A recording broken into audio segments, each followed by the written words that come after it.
a landmark flag-off because it's been a long time coming. The crew of Yasin threatened this championship about 2 years ago, and they started getting issues, I think, in the second last event when their car caught fire. But this time round, we seem to have seen that the level of consistency that the crew has maintained. So for us, after all these years, since 1999, this seems like a real dream for Uganda to become African champions once again. It is also landmark because the ARC as a championship, its future seems to be one that is going to be transformed in one way or another. And we are not sure whether we are going to see the ARC the way we have known it in the near foreseeable future, unless we as the governors of the sport on the African continent continue with the discussions we are having with the FIA. Because like I mentioned some time back when I came back from Macau, the FIA has a different perspective towards the future of the ARC. Its format especially, not to kill the championship, but its format. So we are banking on Yasin's resilience, consistency, and good luck to ensure that he writes his name on the annals of the history of this championship. Not for himself, but also for the country itself. Uganda is known to have the most passionate fans on the continent, and high up there on the world stage. And for us, we think that it would be very, very rewarding to all this passion when we have an African champion once again in Uganda.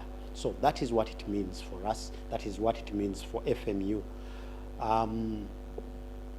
And as a federation, for this season, like I have mentioned, that I took a step as a federation to travel to Kigali because we thought that it was very important, especially where Uganda has not been deployed recently in the ARC as officials. It was very important to have a leader of the delegation. So I went to Kigali to represent FMU and the team, and I saw what happened. Kigali were not able to make it. I mean, Burundi were not able to make it because of the dynamics that were going on. But we have been very intentional this time, not just to support the team, but also to send a senior official from the federation to go out there and continue to give confidence to the team. We have also put aside a small budget for a journalist on the FMU,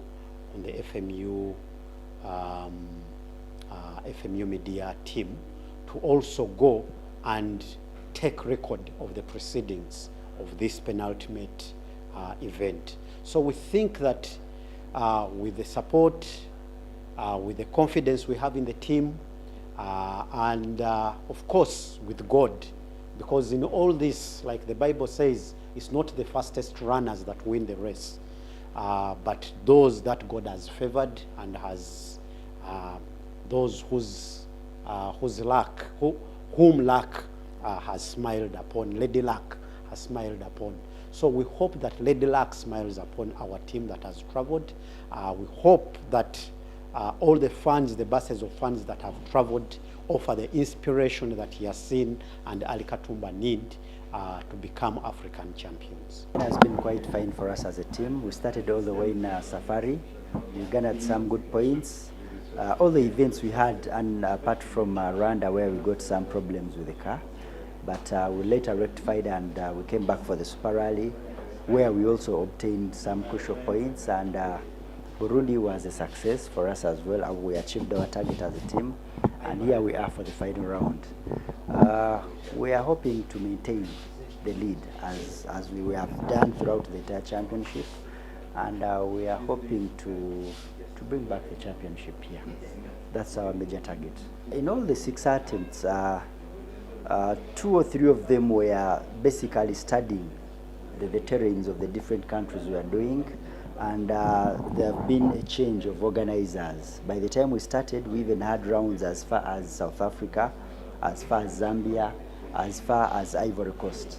Now some of these countries have been moving out of the championship until currently that it's more organized in the East African region. And so the different terrains that we faced before and now have a bit changed. But that does not change a lot, because all that are in, save for Burundi that came in recently, all the same terrain. So there is no major difference, and we've had quite a few of them.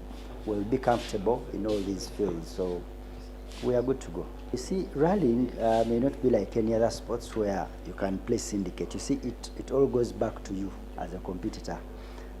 They may bring in others, but they are not majorly like they are there to sabotage or party spoilers. No, not really.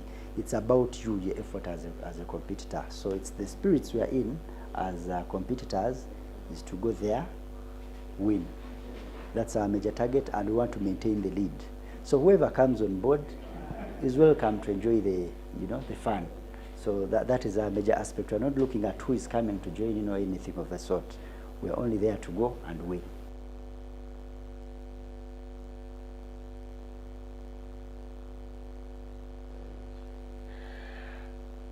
All right, very good evening and welcome aboard to the Podium show like every single Monday from 10 p.m. to midnight, where we preview and review everything in the world of motorsport, local scene, African scene, as well as on the international scene on this 22nd day of September 2025. Only hoping that everything shifted away from the last time we did run this show. As usual, tugamba wakoze ne mfuna mabirungi tubaze katonda era tumusaba tusoko nebinje bira kuba bitibigwa then abachafunye mu buzibuzibu. Better still, tumusaba temere kumpenda somoko obuzibu obwo tulivinga obulamu obuli better. The Podium on Fufa TV ne ku 102.1 Fufa Farmer. Every single Monday we do preview and review the Navy in the world of motorsport. The case the program, and you can as well join us on our various social media platforms for media services, of course, X.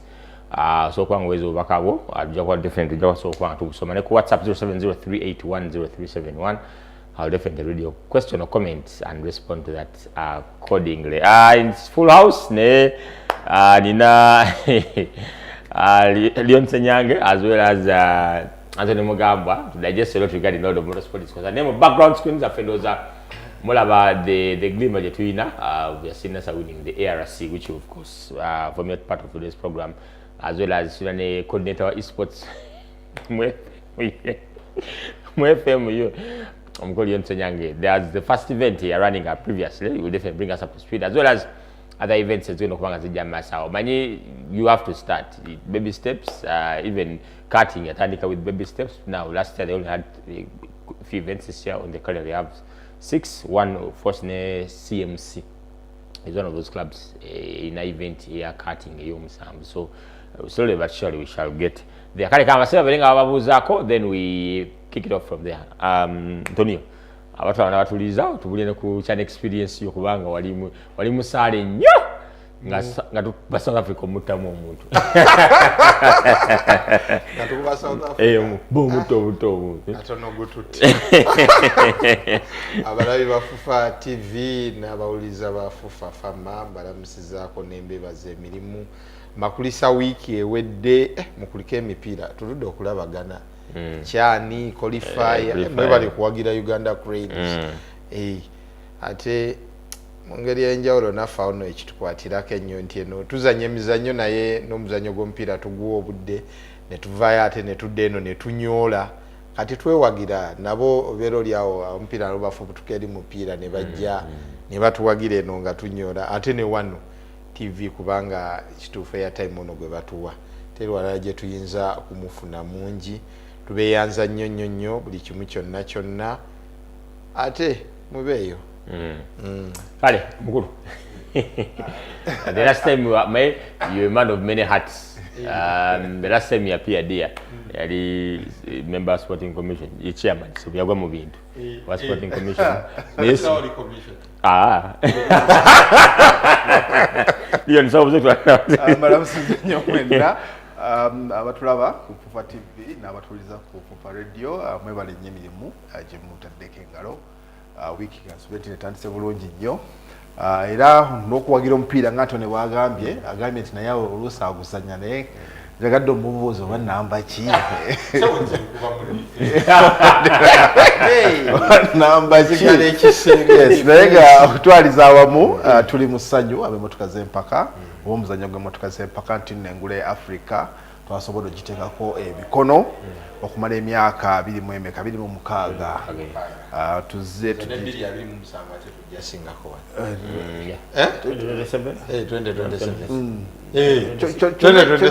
nga tukiwanikira nambole oba ekyaafrika ebya Africa tuyola Africa kakati ndoza era webale kyogerako nate kya 2027 tugifa abajo kisetula neyakiya somaro nsubira tino wiiki etandise bulungi era nga webale tukyaza kale tebafunika naye kitimba kyabadde kimu nekibafuna bombi kale but before we kick it off with the motorsport, a lot has to be talked about. But in terms of sport, Anthony, I need you to also give me your view. What was your take on Chan? You got hosting that tournament for the first time. Pose pamoja Kenya, South Africa, sorry, Tanzania, Kenya, Uganda as well. We had 12 match days. Uganda played 5 games. Never named for the first time in several attempts as a Chan.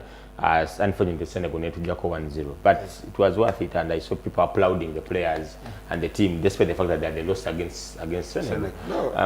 Chan, kwa mpira gwasuwa tagali yalinga nyo ku ticket ereso abadde ngenda kujogera kwenye omukuru olaba oli wakasera ticket nali sisimbanga ku line ya ticket naye nakirayo mulundi guno abantu bagala omupiira Uganda abantu bagala omupiira olaba ticket we baziteeka online. Actually the best experience was the online system. Nti empira egyasooka gino twagulanga tiketi zaffe nga tolwo kitusumbwa we go online n'ogula n'okola kirwakuba era ng'ebya online we bitaggwayo n'okuba omwegendereza omukulu akubira olwo nagula tiketi ngenda okutuuka abanga mukulu ate olowooza tewagula gwa lunaku lw'egindi okedde guno gozzeeko leero nino tukuyingiza wagula gwa Thursday ate ngozze wano mu purchasing wotetegereza omanye empira gibeera lined up dates ez'enjawulo kati olina okwegendereza date kijjo selecting ate jukira selling time ndowooza yali yemu gonna gwe wogenda wonna nga bakuguza ogw'eyo date tekiri nti oba basooka kutundako gino balindeko gino gigwe tusemberere giri baddemu batunda ate ekyo nno tekyakwata nzeka mulundi gwe abantu baali bangi nnyo naye one thing zomanyi nali nasemba ogenda enambole nga tuzanya Kenya Kenya gye yatujjamu qualify yatuluma ennyo era nali siddanga mu kisaawe bwe nasooka naye natuuka enambole nga mu butuufu we need hand claps ng'embeera eri ennambole ya mulembe nnyo nze nagenda nsuubira akavuyo kaffe kali ke twabeerasindika seminti ng'okirese ennyingira gye twayingirangamu ku gate teyalinga nyangu kuba yatwalirangamu n'okuba ow'amaanyi keera simba layini elayini eveeno ekoma eri akati ate gwe kino kikoze kiti yuzamusuula wali gwe yita wano naye this time ojja ne ticket actually tetwalina printed tickets ndooza kyatuyamba nanyo negemu yasooka tetwalina bayire printed tickets zonna ogenda bugenzi na simu yo mwana n'aleeta wali akuuma n'atunuzaako ekyekyo neweeyongerayo wende waddako n'oteekawo n'ogenda ate nga newootuuka eri mu stands yennyini bakudirectinga bulungi agwe olina kutuula wano n'oli alina kutuula wali n'entebe this time kiri ekiseminti kyaffe nga buli omu n'otagala n'ovaako eno n'odda eri but this time round akatebeko kali specific era nga ogenda n'otula mu kataleobeera oli awo nga bakonako mukulu nnyini kifo ngina kubeerawo noonya woolaga Chan amazima gali kuja tombade a moment tombade competition levels mbade kati no competition levels zali waggulu nnyo timu yaffe ekyuse omanyi twali enambole nga akapiira kasaasaana bulungi nnyo ku kisubi akapiira kasaasaana okujjako ekyatutabulanga ndoza bakifukirangamu amazzi bino ebintu waliwo basprinklinga amazzi ndoza twali tugenda kuzanya I think the South African game tiimu eyali esooseemu olwafuluma omupiira guli gwe twazanya ne Algeria tebasprinklinga naye guno South Africa bagenda okuyamu agenda okuyingira ekisango nowa saragwe nagwe era ebyali mu stands zaffe eyo bayiyemu gaki singa bakitese bayiyemu gaki okutwaliza awamu cyane experience yali yanjawulo nnyo ku mpira gya qualifiers abasinga gye bali bazze balaba nsonga nti nno ndooza okujjako nga ffe abakyazizza abaali bakwasaganya entegeka teyali Uganda bokka of course yaliko ne CAF nga bannanyini competition yeeyo but of course kyakyusa engeri omuwagizi w'omupiira mu Uganda gyayagaliziddwamu okugenda enamboole ebintu ebimu byetera okwogera byebintu bya experience or experiential ng'ogenza okulaba sporting event omuntu agenda ku kisaawe n'azibuwalirwa okutuuka ku kisaawe okuyingira ekisaawe okubeera mu kisaawe n'okifuluma tadda ng'oggyeko n'ebyokuzanya ku green ku turf walire team tatera kudda naye kati era nga Antonio bagambye nti nno there was ease of access first ease of purchase of ticket ease of access ease of exit n'omupiira nga nagwo mulungi nnyo ku kisaawe oyo manya juu ajja kukola ki actually yensonze ne AFCON wekiba kisoboka ticket ye AFCON asobola n'ogigula leero so there was that experience eriyo muwagizi w'omupiira nti nno yalaba ekintu ekyenjawulo ennyo mu African competition ku lukalu lwa Uganda bw'otwaliza wamu omupiira gwali mulungi nakolako mu ttiimu emu mu Uganda ne coach Mole coach ku Victoria University then assistant we abasinga abawagizi bali bagamba ate lwaki timu tebakikwasiza Paul Put naye ate ebintu ng'ebyo tebitera kuzimba olina coach abadde alina experience mu African competitions mu under categories kati ate neno tetegenda tojibanja nnyo kyojjo gibanja quarter final slot era nejja neza nnyo omupiira fine batukuba mu match yasooka but of course bibaawo tournament nga zino bikola ki bibaawo and you could see the improvements for the second, third and fourth matches. Recovery ya Uganda okuva ku goal emu neetebwa South Africa goal neziba mmeka 3 3-1 down Uganda nenonya goal 2 nekola equalizer atono gututte my friend those are rarities in Ugandan football but it happened yes so chigana nekiraga nti no of course naffe okukyaza kempiira nga gino n'okuzanya against players of that nature ne mindset y'abazanyi baffe ebekola ki ekyuka against Senegal of course they were the defending champions 1-0 not the kind of loss you'd say okay was a heavy one but the performance was good overall performance was good okay we can't wait for AFCON 2027 etwaliwo abazi kufuja banyumiza experience one of those moments was one of my friends talabanyi agobera nyo rallying but yaje because vibe ya chani yali wagunya ajana la mpira ga South Africa ogwa fit kadi batu kwa gole yokusatu na mkuru kade manye soki de pa kadi nga say kwa batu kwa gole yokubiri mu 60 plus 60 something minute batu kwa yokusatu later on the say fena tuja tufuna the second and third goal the extra time kati ya torach penalty ya torach yaje okuba teyagiraba yabuze oyakuba kinti defender teyayimirira nakamadala ya celebrating eri wasu kumadala katagirabye okay we go in for a short commercial break to come out more of your motorsporting stories significantly boost their chances of advancing to the knockout stages if they hold on to victory over the defending champions. Substitute Sek being fouled.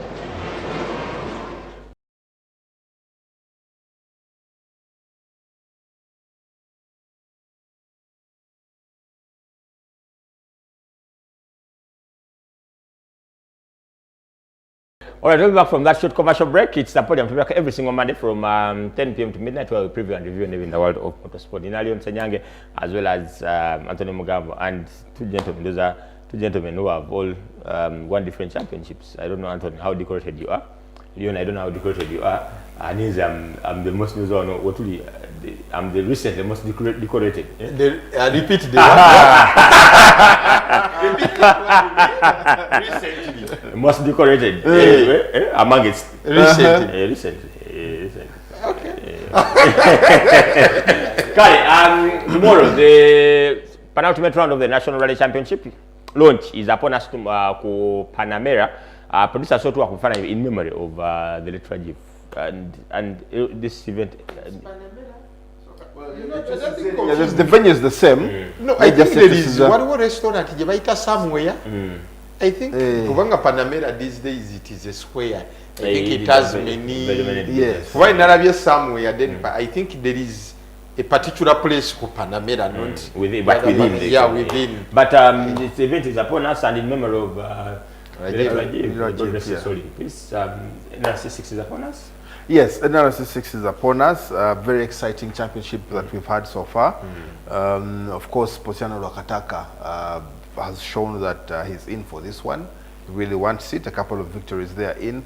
But Ronald Sebuguzi and Antonio Mugambo are there leading the championship, right? And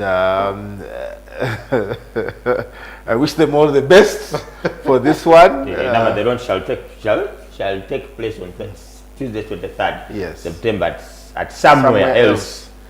Bracket Panamera opposite Kampala Parents Naguru, 10 a.m. So yeah, to Central Motor Club, Kader invites all of you. Of course, it's a very special event in memory of the late Rajiv Pareria. Yavuga ke motoka zempaka wana Uganda.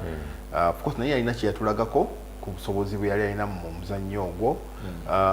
Yatuvaako omwaka guno naye of course club ye CMC.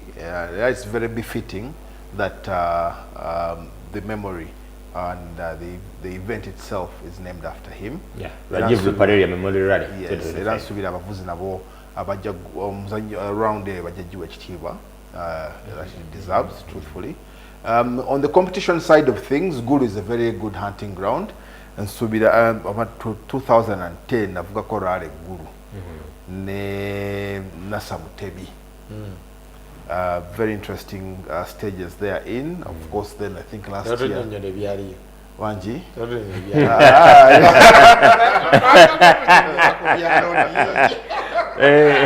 Bakuroni.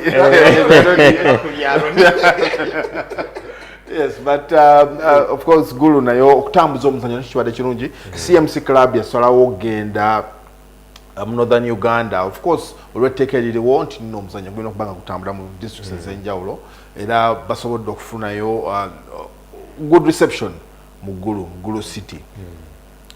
Ultimately, subira ntera ne districts eziriraanye zijja kubako n'omukisa okukola ki ogulikyazaako events. Twakyazaako autocross mu Omoro. So progressively, naye ultimately championship yaffe era nayo etandise okukola ki okugenderera nga obubonero bw'eggulu bukulu nnyo eri abo bonna abavuganya ku championship. Naye katusubire nti nno ejja kutambula bulungi. Safety of course tukyalemera nnyo ku kintu kya safety kiba kikulu nnyo omuzannyo gwaffe gw'emmotoka z'empaka, but ultimately twesonze okugenda eggulu. Independence weekend ejja kuba very long weekend and very nice weekend. Championship kwe mulinyo and akomukulu teyatunyonyodde oba yazenga commissioner oba ayike bitibwa yabireseeyo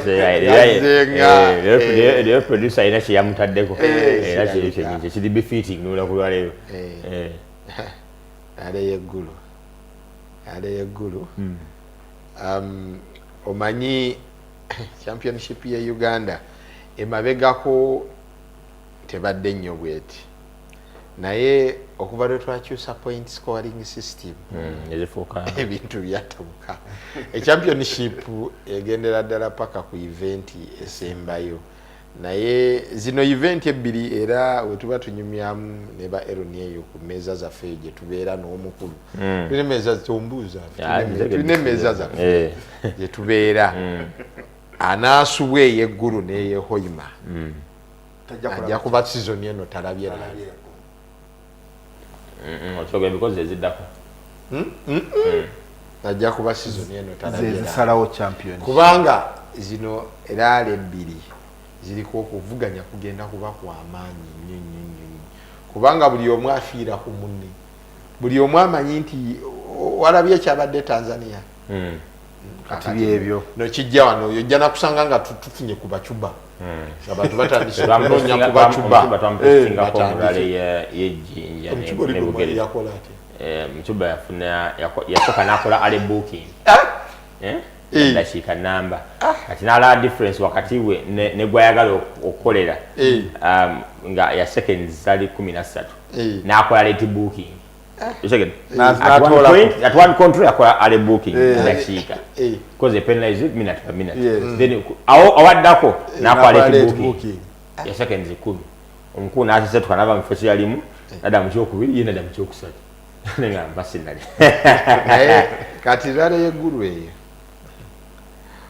otunira championship yaffe ndoze ekyaliko national zakuliko emmotoka 3 eziri mu competition ey'amaanyi naye ng'okusinga ennyo emmotoka 2 wadde emmotoka 3 okay neekuru ey'okuna ekyalina chance in case bwetuddamu ng'ebibalo byaffe ebibeera Uganda singa bonna bakola bwe bati nange nenkola bwe nti naye ng'okusinga championship eri wakati wakulu zino ebbiri eya Ronald Sebuguzi neya Ponsiano Nakataka kyensuubira nti kulu zino zonna zeetegese bulungi nnyo era buli omu agamba we bagiteera bageze bazite we baziteera zinaabula okusala ate nenondoza start order gye twafuna naye nungi but anyway ne start order era enkadde eri gye twayina era nekyandibadde kubanga these two would be hunting each other so oba tutandikidde mu reverse oba tutandikidde mu normal sequence still onaago buli omu agoba munne kwezo ku lwebbiri kaakati naye wobeera gw'oli mu maaso omanye essaawa yonna weefunira ekizibu omanye omusajja oba mpita ku mutwe oba ayitawo ajjaso ekiri eggulu. The launch is upon us tomorrow to defend us for TV in 102.1 Fafama FMS tujja kubeera producer ndwadde kwa itinerary eyo and digital mu kwakwayo program ya rally the first stage is 15.01 kilometers, the second no breaks temuli kusima storage It seems it is a very fast stage. No, we drove that stage last year. Service then nojja mu kasaawe otunulira ku side na wali section gibagita a collection of stages kyakira ova mu stage esooka eya wobi oba okomawo restarting antya because the section is a collection of stages kati akoze section eri emu which has 3 stages right so ova mu stage esooka oba okomawo nkibakira olina penalty ya dakiika 10-20 near power stage really no but you have a regroup before the super special. You can restart there. Regroup before super special? Yes, there is a regroup before the super special. Regroup before super special. You can restart ideally. You can restart. You can. Regroup, yeah. Actually, I in a regroup B. Service out regroup in. I in a regroup B on the same day because actually in a regroup satu. Kubanga womala okola erurupu esooka eya 2 stages there is a regroup. There is a regroup which is also a technical zone, then you go for service. Then after service there is another regroup. Then you go for super special. Yeah. And kati era you can only kati era awo mweyo point wovudde mu esooka you have only one chance of restart. Could atobadde oyagala eteka liri nti you only restart once per day. Yes. Paleg. Yeah. So you use your chance. Starting up every after every group. Amazima gali etteka mwalimu ayitegeera bubi. Yes, kubanga era kintu kya section. Section abasinga bamanyi bwefulumeno section ekolaki eddako. Era mu mateeko mu tukitegeka bulungi a section shall be a combination of stages. Kakati awo kiri kumbe eri abavuzi nti no sawe wabanga ensobi era kitekera nnyo obuzibu mu time eri ba official so kino kyo ne kivaawo ekizibu ekyo kujja kukola ekintu kye vehement kyempakanya on air off air ekyali gazo competitor ekyali mu lwale ya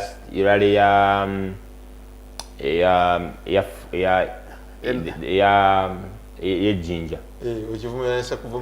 ekyali nti you restarting twakolanga stage wagivaamu nga nojja mu service then wokurijoininga ogenda mu kasavi there was a stage of 8 kilometers walioka ogivaamu there was a holding point then nogenda nokola super special stage kiba kitegeeza there was no way you could rejoin okola super special nga tokoze no stage ya 8 kilometers right kati in that stage yali eddiribwako no but there was a service a group of stages which we are separated before wali was service tugeze mu mateeka ago mugatulekere oba muwandike proposals zammwe omukulu kimulumanga then to you ndaba the repeat of the first stage on day 1 27.42 kilometers then tuka tugenda mu of course the power stage after so that's the second stage, that's the second section ya rally producer so to wako wansi so that is day 2 so day 2 katubigondezemu omulabi nti day 2 bwogitandika okola sections zawakola ku lwokutaano ku makya era zosookeramu nodda nokola service nedda kati detu nogenda mu Pink Panther amanya gano then David Ochayo omugenzi naye yali muwagizi wa moto naye yali wa CMC nayanga naye wa Northern Uganda kirungi nnyo nti at least stages nabasobodde ozikola mu bwe bati then nokola Pink Panther ne Daudi Ochaya omaliriza nodda nokola ki power stage itinerary nungi nnyo power stage 18.0 neteka power stage power stage yogera ku teri capping a distance no the issue is eneringa completed a new stage kuba sina we nagirabyeke ya 18.5 yes so power stage mu era nesimuka katawo kubanja it's a new stage so gitanikanga new stage power stage should be a stage that has been driven before uteka yes sebo omukulu ali wano wasemateeka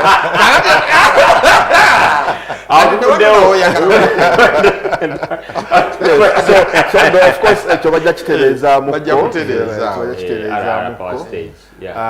but stage of course itinerary erabika bulungi nnyo nti total distance is okay ebintu ebimu byetutera okwogerako mu muzannyo gw'emmotoka z'empaka byebintu ebigonza entegeka y'omuvuzi n'omutegesi itinerary eyo ekuwa stage 4 oba oliawo stage 5 gattako super special ey'okutaano tibengenda okukola reki eggulu nyanguyizibwa okuyita mu route somwo sikoowa nnyo it is cost effective eri omutegesi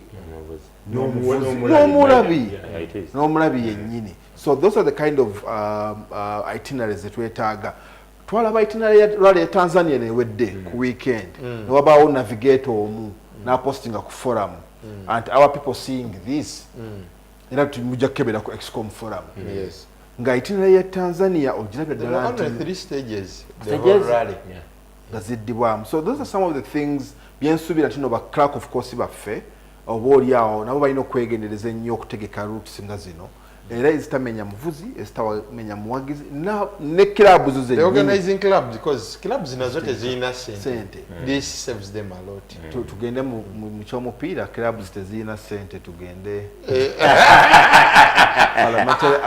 akuvudde olonki yanja jakuwera tugayiba wano nga subsequent programs zaffe azola kufa TV nakuwa na 0.1 from that before you go in for the break our very own Nowera Brick yabadde eringa ngali program ya film film future leaders program yabaddeyo so yagudde mu bintu it's good for Uganda Leon and Nowera history jaina experience jaina right person to for such a program, and as well as trickle down that knowledge. Bino ebintu ebimu mbirabira nnyo mu mupiira.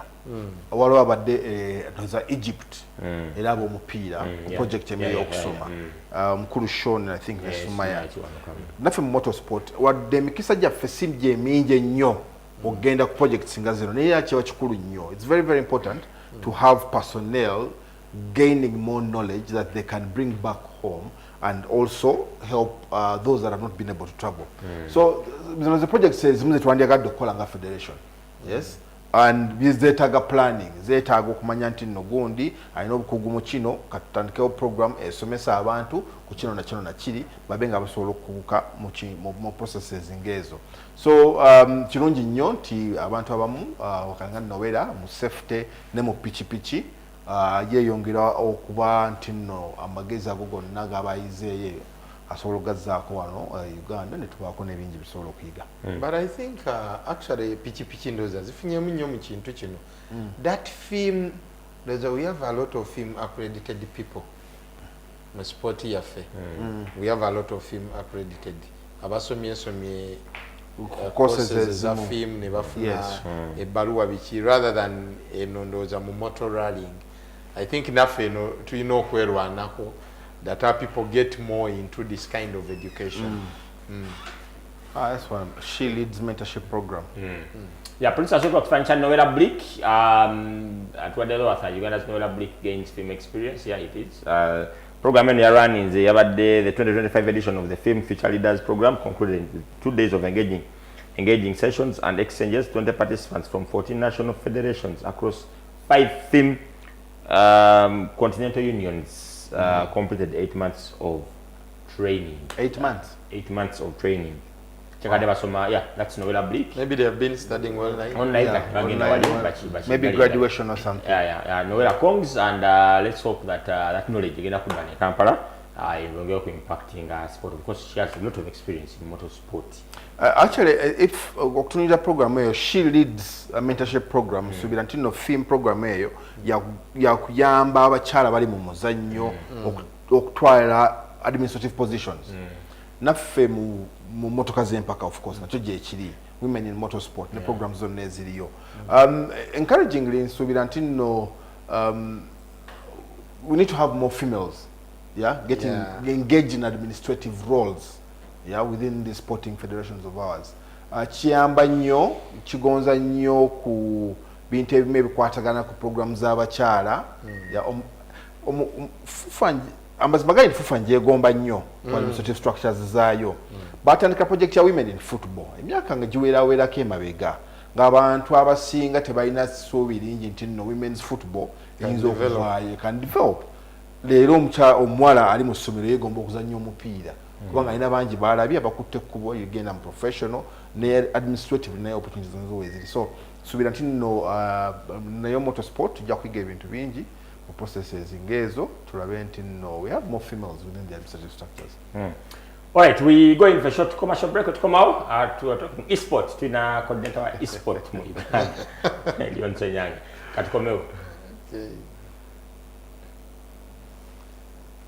Jaga.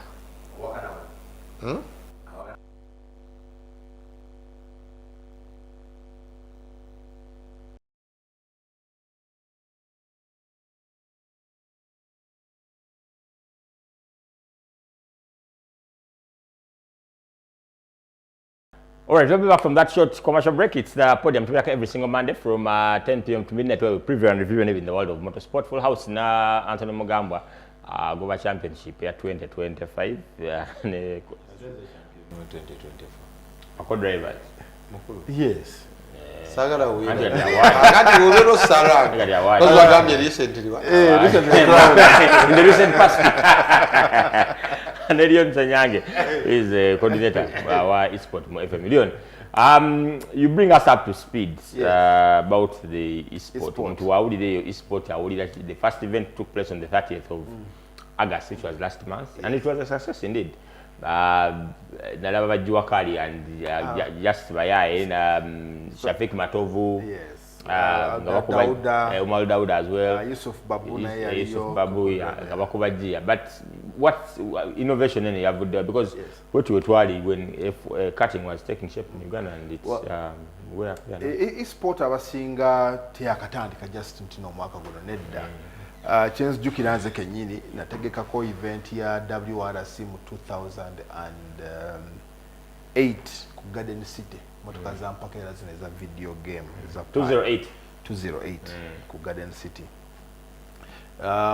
But of course equipment is still okutulemesa. But FIA kibine kidukanya omuzanyo gw'emmotoka mu nsi yonna omwaka guno kyateekawo amateeka Appendix E. So International Sporting Code. So Appendix E are the regulations for e-sport, which is a very huge step. Now that means you can have your regulations as a country to govern your e-sport competitions. Then of course about the process. Abajukira about 3 years ago twategekako wana e-sport competition wali ku Garden City era nga mwava Muhammad Ali mutabani wa Dr. Ashraf champion wa motoka yawangulira ebintu e-sport n'agenda South Africa n'avuganya ku Ngule Africa. Yawangula mu South Africa Max Smart. Omwaka guno gwonna Max Smart asobodde okuvuga events, selected events za WRC. Olwaki kuzanya ki ngatonyo baganya kuzinyolera mu katebe. Yes. So progressively tuzimba ku ekyo. Omwaka guno mu mwezi ogwokuna of course FIA ne yatusaba tunonyeyo ku bakyala basobola okuvuga e-sport era bateekawo program ne tubawandiisa. Kyampanye essanyu nti nno ku mawanga ga Africa Uganda yasiba ne Namibia mu kifo ekyokubiri mu entries z'abakyala mu eyo competition. South Africa difference ejja kukusesa. South Africa yayingiza abakyala 128. 128. Uganda ne Namibia bayina abakyala 11. But that is work in progress. Of course, South Africa yanjawulo nnyo ku facilities ne internet usage and motorsport liking okwakanako ne Africa Uganda rather. So of course after that project e-sport appendix in a fulumya never releasing, and so we adopted it. In adopting the appendix E, with the history and experience I have in organizing the e-sport championships within the FMU structure, to Sarawo to Kore championship series, yes. Of course, trying exchange year regulations wakati wa FMU, FIA, Liam Kulu atukwasaganya Eric Stran, na isa mateka getulina. Era getwatandikira ko championship ya FE, no championship round ya FE ya soka. FMU teyina bikozesebwa. Simulators. Ezo simulators tetuzirina. FMU teyina simulators. So twanonyayo abayina ebikozesebwa. Simulators, akatebe, steering wheel, TV, ne game, ne of course ne playing unit. Yeah. PlayStation, Xbox levels engezo. Era kugenda ku fan station enalya. Batwanyiriza bulungi ne batuwa omukisa okutandika championship yaffe. Era nga 3 August week nga tenaba kutuuka ne tusaba abali mu muzannyo gw'emmotoka z'empaka beewandiise abanaasobola okuvuga e-sport championship. Era ne bajja abavuzi. Si be baali abangi ennyo n'era bye baali bitulina okukola ki okutandikibwako. List ino yali nnungi nnyo era kambogereko. Ahmed Senyonjo. Muzeyi. Avuga two-wheel, tavuga ya two-wheel. Era mu interactions that I twina, I want to improve my skills in driving. Will that e-sport help me improve? Era abasinga babuuza, and how will it help me? Bw'okwata steering wheel eyo, oyina pace notes z'owuliriza. Oyina ne control y'emmotoka gear, accelerator ne brake, so oli awo noyinza n'oteekamu ne clutch oba oyagala. So obugenda ovuga ekkubo ku speed nenga bw'owuliriza pace notes.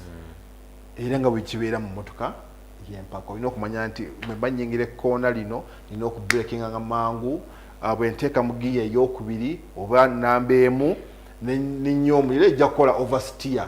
So how then do I control the oversteer if I'm in gear 1 or gear 2 on a hairpin on a slow turn? So progressively ogenda oyiga. Just bayaye naye ejja neyekola ki neyetaba Dauda Umar Dauda era mpaka zaffe zasooka yakwata kyakusatu.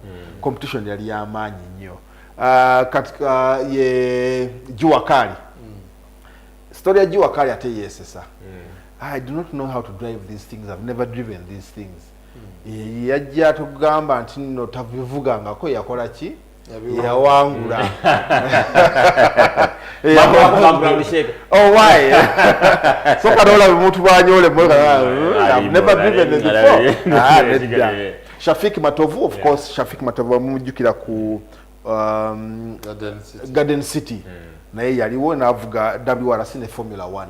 Yes. But this was sort of kufananya ebyo bya the inaugural event yali on the 30th and so, it was I mean, but where are those simulators is at Garden City? When it closed in Azo, but they're very good simulators. You could really feel. Yeah, because it was really more. Yes. And live. The issue was starting. The fact that it did start. We are on. Yes, we've now started at least Netwai report here for FIA, which was welcome. Today we received an email thanking us for starting ESPORT in Uganda. We have a meeting on the 9th of October. I have been asked to make a presentation on how we have started, the challenges and the opportunities that we have. So that for me is a very big step towards the growth of ESPORT progressively. Does the FIA in such situations, between limitations between federation ask for grants? Yeah, now that is what I'm going to get to. If you don't start, then you have no cause to ask for a grant. Yeah. Yes.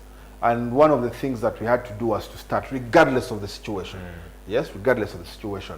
You try and minimize cost in your organization of this kind of things, and that's where we are. Yeah. So 2025 is about laying the foundation for what should potentially be a big championship in 2026, as we keep knocking at the FIA and FMU's doors to say, look here, we don't have the capacity to organize these things, but they're very cost-effective means of competition for motorsport enthusiasts. So let's see how we can get resources here and there. And if we're able to get enough, then we should probably say, can we as a federation have our own gaming parlor for esports specifically? Yes, and you have a station somewhere. Yeah, absolutely. Yeah, you get the relevant games, all the kind of racing games. When you have a pitch, and you do the MX esport. So those are the plans we want to have for the future. All of them are entirely dependent on funding. Yes, entirely dependent on funding. So of course, the round 2 is coming very, very soon. Round 2 is scheduled for 5th October. That is a Sunday. Abavuzi abasinga, of course, twateka ku Saturday, ne batusaba nti no Saturdays, of course, ziba nzibuzibu eri abantu abamu. So twasazeewo tuteekawo ku 5th October, which is next month. So nga tetunagenda gulu tusooke tunyole. Mujje munyoole mukko. Sections zetusazeewo kukozesa kuno zijja kunyumira nnyo abavuzi. Estonia bali baagala Finland nga nedda. Lwaki tetuvuga section zewaffe tugende Kayunga? Event yaffe yasooka yali ye Kenya, so similarity.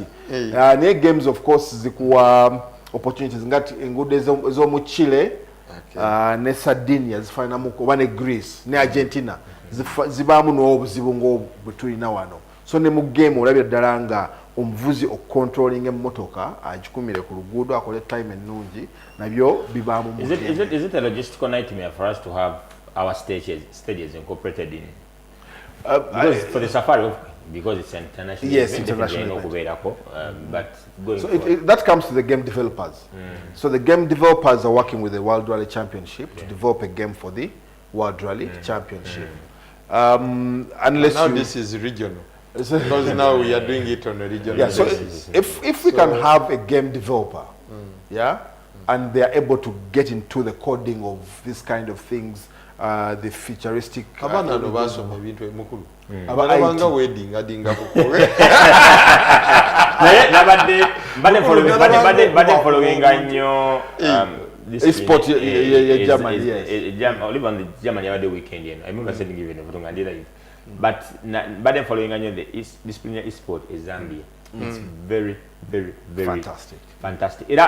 It's one of the booming sporting disciplines. Week in, week out by events. For them, they've even gone an extent of organizing them at regional basis. Whoever wins the points because it's an entry point. It's an entry point about autocross. So I think the sport goes. Just imagine going up Paraguay to having such a pan. Just come on. Tujja tuukayo katutandikire wano wetuli tujja tuukayo nga tusobola otegeka event bwezityo rigs bwezityo nga weziri and everything we have very permanent people can go and train. Yes. Kati also funa kati nga olaba the arena, we'll give an example. The India arena will go. Mujye mteka as many as you can. The championship, people come and drive. Yes. So park them. Ultimately, it's about the equipment. As a federation. Yeah, but this can be even a source of income to the federation because this equipment may not be only for competition. Ne kati waliyo noli omwana wa yagala kuvuga muko weekend a game just like a jetero kugenderera ku fan station wotuukayo ku weekends ojasanga abaana abatonga bali ku Formula 1 abasinga najja nabeera Hamilton kuli naavuge mu moto and they really drive well. Yes, omwana n'akumira ddala ku circuit bulungi omuliro n'agulinnya bulungi n'ava eddakiika za 5 oba essaawa namba actually ng'avuga. So yeah, what you say is actually right. It can become a continuous source of because again for the F1 and WRC for them every stage again of vuga asoka na stimulating and asoka na feeding na vuga so that but to call him actual action it's much easier for them. Nekati if you look at situation I've been to Stephen Bunya's place I know let me say something if he came up with the game to I sit I deliver clutch really but drivers actually abasinga babina Stephen Bunya ne Musa Nsubuga yali abina ne Katete Hamza Rwanga abasinga babine waka. But and before you think of having such system katinge is the way up there, can't we invest in these ones? Is what the Bunyas have done because it's what it's if you look at it's and you are running a question. We surely can. At the end of the day, it's about the money. Who's giving you the resources to be able to set up this kind of infrastructure? Because the question is if I get a to meeting that number, the churches of Ogana Kufuna, an influx of people about competing. But you don't have the equipment. But you don't have the equipment. So that remains the major challenge, that as a federation, the absence or the lack of that particular equipment limits your control on how you can push this going forward. But ultimately, tutandise Anthony, what disciplines in Indoors kati okay, tewali karting, now we have ESPORT. Kenya, rally cross it's a big thing. They have 50 or so players. Actually, no, but Kenya, me one thing in those rally cross bajikozesa mu kuwamba. Because this started as a political thing. Era je kigendedde motor rallying in those safaris. They have lost the drivers almost completely.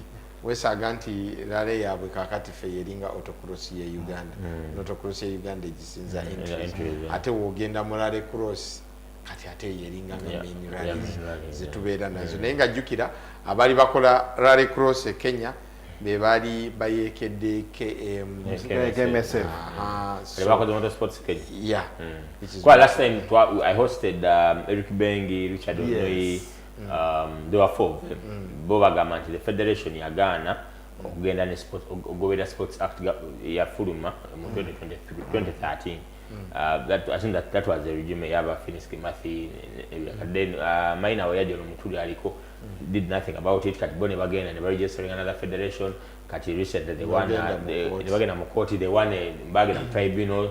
They were Wangula, so these guys went to appeal. There was an appeal. So Baba Demwe Nengate Onyo Yagamati if you offer sport here in terms of sport, rather the rally cross and maybe Kati I don't go back to the rally cross again is even expensive because you need to have a car to be at that level. But one at least you can this is very different. This is so long as you have the equipment kati sijja giyita challenge eyo bagiyita teso that game, that particular game eri ku screen eyo it's a circuit racing, GT racing. In Mozambique it's very popular, very very popular, and Mozambique is hosting the African Cup for ESPORT. But twabuuza nti baye munaabayo ne WRC kubanga feno tuli bavuzi ba WRC ne Formula 1. So no, that has not been classified in our by circuit racing. Okay. Yes, and for us here, we'll take our circuit racing. It may not be bad, but for the motorsport community, it is the grit of sitting in a Toyota Yaris, a Ford Puma, or a Hyundai.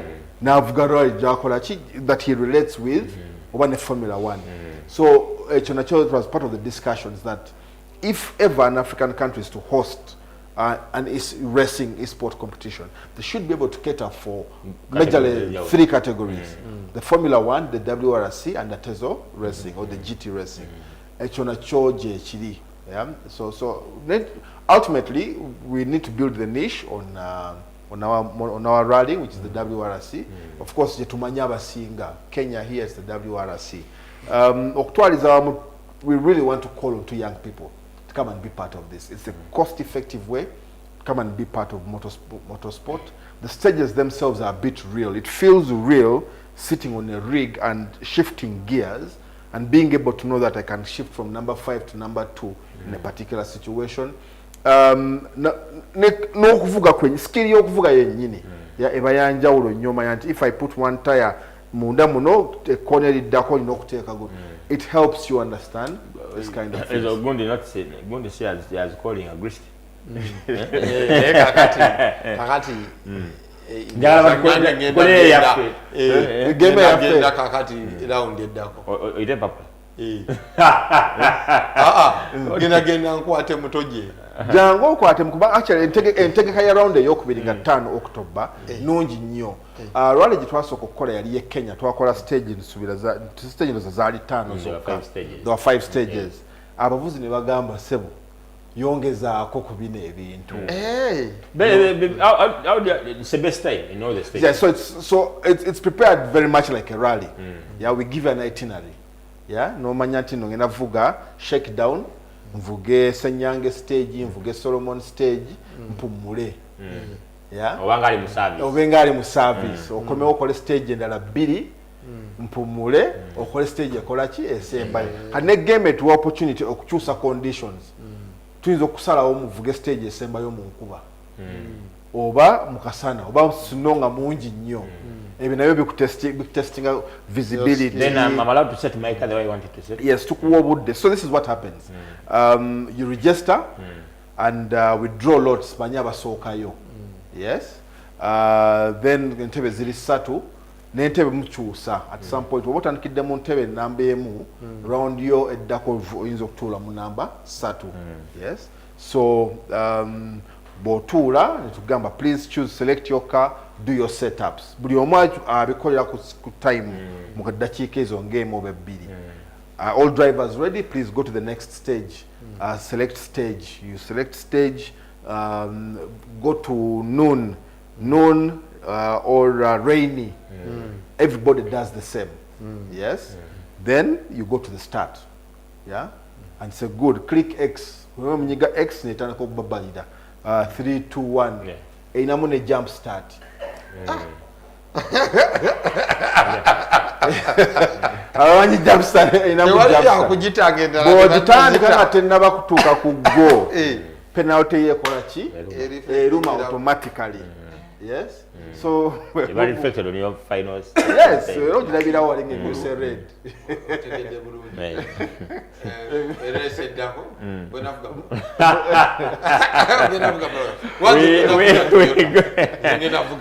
We're going to a short commercial, but it's very interesting. It's very exciting. So once these 3 are done, their total time reflects. Yeah. Yes, and we record with. But you mind any time card actually? No one the card. RBIA. So that's somebody signing at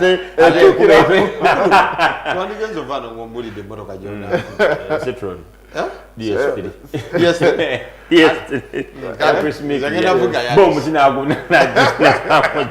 it's quite exciting for us, and we really call upon many other young drivers to come. All right, we go in for a short commercial break. To come out, together with ARS Tanzania, which was won by Karan Patel, but of course our very own Yasin Nasa. Game on back screen. Yawangu the ARS 2025. First Ugandan crew to do it after 26 years. The last one was the late Charles Mohan. God rest his soul in peace. Naye together kumone yabade Tanzania. A lot of drama. Naye the massa together kuba ne exclusive ya sinasa nga atonye entebe kusawa. So je tuli entebe together kwati watu sawa tukomeo.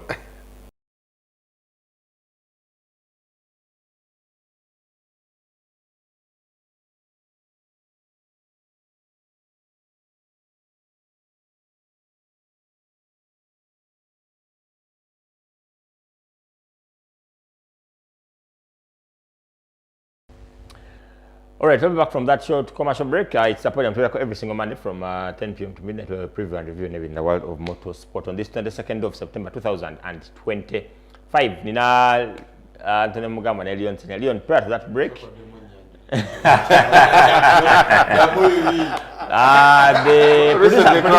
producer the press release abakuru je bavayo nabo after the event.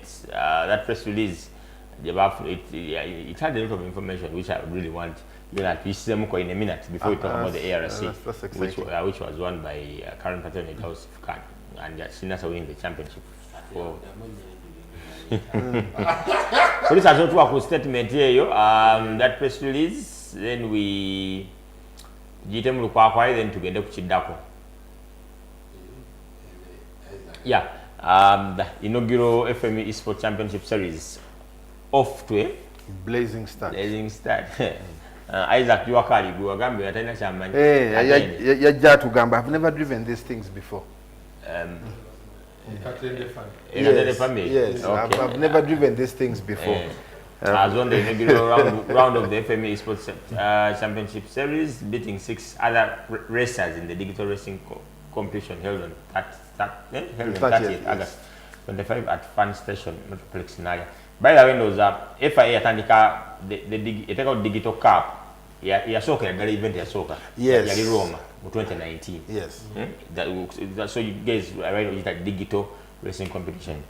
It was a hotly contested affair as only 1 second separated Katende and season driver Omar Dauda going into the final 2 stages. It was really competitive because times eranga begami tumamuleka break cafe. Our times tuzigatta buli omu n'amanya wakola ki wayimiridde. Yes, so Safari was the second opening round of the eSports Championship Series of the DRC Generation game. Despite the spirited fight from Dauda, it would be Katende's day as it swept 5 of the 6 contested stages to win the race in 27 minutes and 20.0 seconds. Yangula stages is 10 out of 6. Okay. Dauda settled for second, but Dauda disputed the results. Dauda settled for second. Posting 27 minutes and 57 seconds. Motorsport official Shafiq Matovu took 3rd. Shafiq also won the F1 category. So you also drove the F1. Yes. I was driving the F1. Yeah, there's also the F1 actually screen now. Also going to Muraba. Uptake ya Formula 1 category, of course, they are in Nunji. So we antino tugenda tuzimba progressively. The competition attracted 8 participants that competed in both the WRC and F1. FME Esports Championship Series aims to showcase the diverse grassroots pathways available for participation in motorsport. The World Motorsport Governing Board, FIA, under the Esports Commission has continued to establish the best practice for esports by distributing guidelines to help grow the sport in a consistent and regulated manner. ASN's FIA National Sporting Authorities have been encouraged to organize national and regional esports events. Juakali Agamba, I am really excited to have come and taken part in this race. I did not expect to be in this match.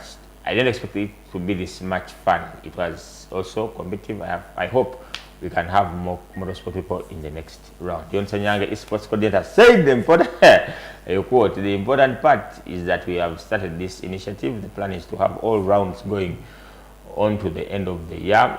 Our focus is 2026, where we will have a full championship. Yeah, the issue was Chucha Chakutanika, and you guys did very thank you very much. good. Yeah, producer Soto Ndaba Amzaranga, one of the youth commissioner. I think is a commissioner. One of the best things to happen in our motorsport, we can attract young motorsport fans through this initiative. We'll do everything we can to attract the young people, but we also need partners to come on board and support us. Yeah, true.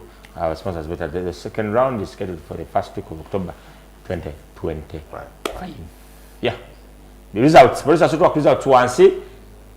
Juwakali, a total time of 37 minutes and 20 seconds. Wangwa stages tano. Omama Yanja, brother. Omar Dauda, 27 minutes and 57 seconds. Jamupa seconds asatu musanvu. Imagine gali nini. Shafiq, 30 minutes, 46 seconds. The icon yaluwoyo. The icon muvuzi wa Toyota Yaris. Era bunajja. Wano mukoza pseudonyms. Yes, nacho chikirizibwa okukozesa pseudonyms. Yes, Okay. chikirizibwa. Giala Sports, 31 minutes 51 seconds. Okay. N'imagine ya Juwakali yali alimba. Era tumtosa kudisqualifying umuntu based on integrity. The margin is not true. Look at Shafiq. Shafiq has 254 and he has 252. Imagine a second. I know the overall. Only wangula stages itano. Yes, so actually, webawukanira yali ntulele stage. Yes, chiri kiragamye bagenda okuvuga stage esembayo ng'oli abanja second emu. So kitero okukola nti we prepare the last stage to be long. Yes. Woba osobola okujjayo oli second ze zobadde obanja kikole. Waba osobola okwongerako advantage gyalina ng'atambulira awo. Bamukubirako gear. Well, mulimu no byokuva ku kkubo n'ofuna penalty ya seconds 5 bw'ovaako emirundi emingi. Bw'ovaako buliko penalty. Yes, automatic seconds 5. Bw'ovaako emirundi 3 seconds 10 na mmeka? 15. Naye nonga tudumbako ko kasiko. Kale, bebya eSport. Our time is fast spent. Outuvuddewo tugeze Tanzania kati. On the line we have our very own Emil, a motorsport journalist who does cover motorsport to the latter of Tanzania. Ali Morogoro. Ngambi is not left Morogoro. He will definitely leave tomorrow. Achali moka fatigue, but ajakuba tubuli. Hello, good evening. Yes, good evening. Good evening. How are you? I'm okay. How is it going? It's nice. Yeah, we're here in Morogoro. It's nice, and yeah, all is well here. And yes. You sound much fatigued. Yes, of course. It's been one of the toughest events. I've been covering motorsports, but I've never been able to cover the event that has so much tension like this one. As you knew, there was just it was every point matters. So, and also the stages. Like we had the last stage that was Serengeti State that was having 30 kilometers. So that was the stage that is really far. So from the service park to that stage to spectator place of that stage is almost like 10 kilometers. So it has been like really long. Yeah. So yeah. Okay, you bring us up to speed how the event did unfold up to that moment when Yasin was got to know about him winning the championship for the first time in his rallying career. Okay, so the event started like really well, and we did a special stage. I mean qualifying on Friday. Then on Saturday, we did the first leg, and it was nice. And when the Saturday day was over, it was Vora who was leading with everything. Then come the next day, the final day, When during the final day, that was Sunday, the second day, Vora was supposed to win all the stages so as to become the champion. And also, Yassin to be the champion was supposed. It was supposed if Karan wins all the stages, including power stage, then also Yassin could win it. So it was there, and Karan won all the stages, and that's what made Yassin to be the winner by the margin of just 1 point. Just 1 point. It's just 1 point, and yeah. So I can tell people who are not here, I was at the service park when they did the final stage. I mean, after they done the power stage, I remember there were all cars. Remember, Vora was the one to finish. He was the first one to finish. Came there. Then comes Karan. Then Ahmed Uwel. Then Yassin Nasser. So, and at that moment when it was not official, you could see everyone was like really calculating. You could see some members from the MOIL rally team were trying to see like how is it possible if they can win it or what, and all the drivers, everybody was just doing his mathematics. And after some time, then because the awards and prize giving was being done where we did the opening ceremony at the Mkwawa Leaf Inn, so they had to move there to where we're going to do the prize giving ceremony. Then when we get there, that's when it was very official, and you could see, as you know, there was a big buzz of fans coming from Uganda. People were cheering, and it was really, really magical. The whole of a lot of people were cheering, like the whole stadium was like really cheering for Yassin to win. As you know, it's been like almost 20 years since we have somebody from you. Is it 26 yeah? Yes, 26 years. Yeah, so it's been like 26 years so that somebody winning ARC. So everybody was like really cheering, and it was like really, really, really, really nice, I'm telling you. And then also later we managed to have interviews with all of the competitors. I'm talking about Vora, Yassin, Ahmed, and Karan, all together the same. And you know, it was really nice. Vora was congratulating Yassin, also Yassin was also congratulating Vora. Everybody was congratulating everyone. But also Vora said that he's really, really happy that he's been managed to compete with these guys, because this was just his 13th time Event, yeah. Doing yes. So, and also it was like really, really, and he said that they're coming back strong again for next year. Yes. And also Karan is back, and he also said they're happy to be back again.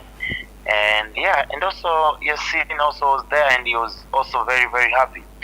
And as well, Ahmed Uwel also is going to be competing next year, like in all competitions. So it's going to be like really, really amazing. And so apart from that, as you know, Vora is just like is still a junior. So Vora missed the ARC win, but he won the ARC Junior Championship. So he's the winner for Junior. As you know, he's still he's very young, so he's less than 25 years old. And also, apart from that, our boy Prince Nyerere also won the ARC2 category. So we have all the winners, like of all the categories of ARC. So ARC winner is Yassin Nasser and Ali Katuma from MOIL Rally Team. ARC Junior is Vora, and ARS2 winner is Prince Nyerere. Then coming up to the Tanzania National Rally Championship, we had this stage that is called Serengeti. This was the stage that it is tough. To all the fans who knew like this stage, like I could compare this stage like that one of Cameroon in the Red Sea, because when all the drivers when they went to do it was the first stage in the morning, the Serengeti stage, that you could see two cars could not finish, and those cars that of Manville Bivildi from Fox Titan Rally Team and Kupasanza from ASL Racing Team. These are the guys who were leading, were having the top points at the NRC championship, so they could not finish, and that led Ahmed Well to grab all the points. So Ahmed finishes, and right now Ahmed is leading, but also we were expecting to know who is going to win this NRC from this event, but two cars that were reading on the table did not finish. So right now the decider is going to be the last round in Arusha. So it's going to be very, very exciting rally. And also just to mention the final round that is going to be happening in Arusha, it is going to be really great. But also Vora said he's going to come and participate. So it's also going to be a very, very, very good event. But all in all, there are so many Ugandans here, a lot of journalists, and also another thing is congratulations to you guys. Congratulations, Mr. Kesh. You guys deserve this. Okay? Yeah. Okay. Apart from Yasin, how you talked about Ahmed Well coming for the RS next year. Patel is there, I think. Vora will be there, I think. I don't know. Yes, I'm yet to find out what Yasin plans to do, whether to defend the championship or not. But in terms of levels of competition, can Ahmed, despite the fact that he has just gotten that car, he doesn't have much set time in that car, can he really try to match the pace of those two guys, Karan and Vora? Yeah. You know, by there, you know, Ahmed he's been like really pushing very, very hard. He's been, you know, he just got this car just in a month, and he's been practice every day. And yeah, so as I told you, we had an interview where four of them were together. You know, like I'm sure for the next show we'll be able to give you some of the interviews and pictures where all of them, Karan Patel, Ahmed Well, Yasin Nasser, and Saman Vora were together. So Ahmed said he's going to participate, and he was telling them it's very, very nice, and also he kept inviting them to come and compete, and everyone will be competing. So all of them will be competing, of course. So next year is going to be a very, very, very tough battle, because also Ahmed has a good car, and he also wants to win the RC, and Karan also wants to get a start time. Vora will also need to win his first time, and also Yasin would love to, you know, retain his championship. So all these four of these, they will be there, okay? They will be there competing. And yeah, so it's going to be like really exciting.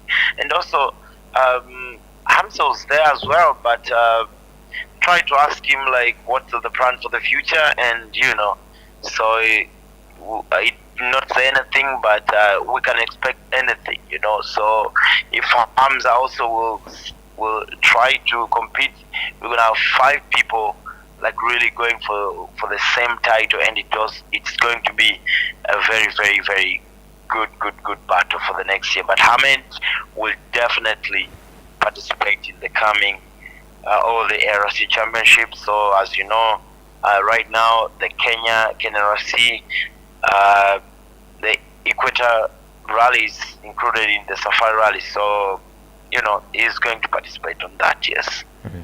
Okay. Thank you very much. Maybe my pastor.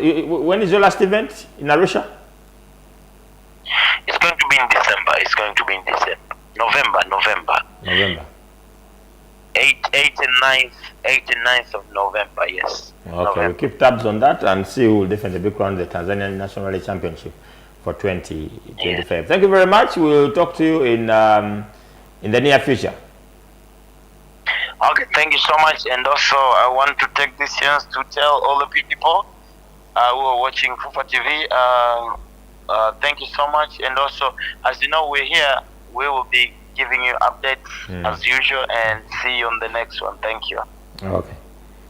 Okay, that has been Emil from Tanzania. We're going for a short commercial break, then get back and conclude today's program. For the driver and the co-driver, a package of transporting the vehicle, a package of accommodation. But again, like I said, the man is traveling with an entire crew of mechanics, support teams, and all these things. What is an air ticket to going with 20 people? What is accommodation to the 2 people when he has to feed 20 mouths? He has to feed an entire entourage on his rally team. So for us, the support we give to this championship, apart from the logistics of helping the vehicle to move through the URA and the clearances, the support we give is not to really offset his budget, but to show that we care. Okay, now we've won it. We can put the questions of the finances behind.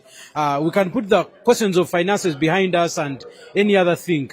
Where does winning, we've won it, where does it leave our sport in the next, if you can project the next 10 years, winning it, we are the African champions right now, winning this championship, where does it leave our sport in the next 10 years, and what impact does winning such titles bring to the family of motorsport and the motorsport enthusiasts?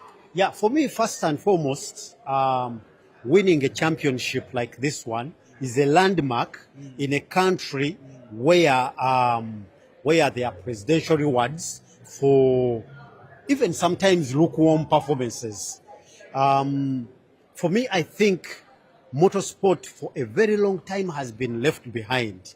And had we been winning and putting the Uganda flag high up there, we probably would be making more news than we have done before. So I think Yasin has set the pedestal high for us as motorsport fraternity, even in the sports world or in Uganda, because now we have the audacity and the right to go and ask for the presidential handshake. For example, we have the right to go and claim areas where we can develop this sport more. You know, I have previously said that the Africa Rally Championship might not look the same way we know it, or we have known it in the past 50 years.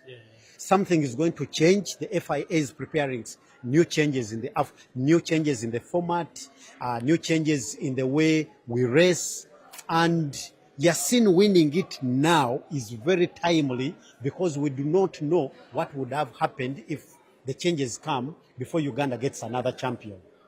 In terms of development of the sport, Yasin, as a role model, has also set the stage for us as a federation to lobby not just the FIA, but our country to invest in grassroots motorsport. Because, let's be honest, how old is Yasin? How old is Ali Katumba? Can we run a sport at this high level with the ages like mine, and we think that the sport is sustainable. No, we cannot. That means that this is a platform for us now to think deep. If we want to have other world champions, they have to start young. Karan Patel is young. Yasin has been racing with people who are relatively younger than him. Karan started as a motocross rider. I don't know the history of his other contender, Vora, but he is a youngster. So that means that as a country, we are going to have to invest in young people. And how are we going to do it? We have started a journey with karting, and we know that karting, Lewis Hamilton came from karting. All these world champions came from karting.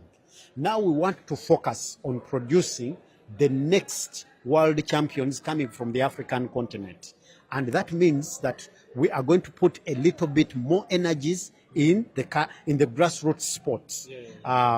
Karting, cross cars, and even on our that other side of the two wheels, we are going to put a lot of energy in grassroots sports so that these youngsters grow up in the vibe of driving.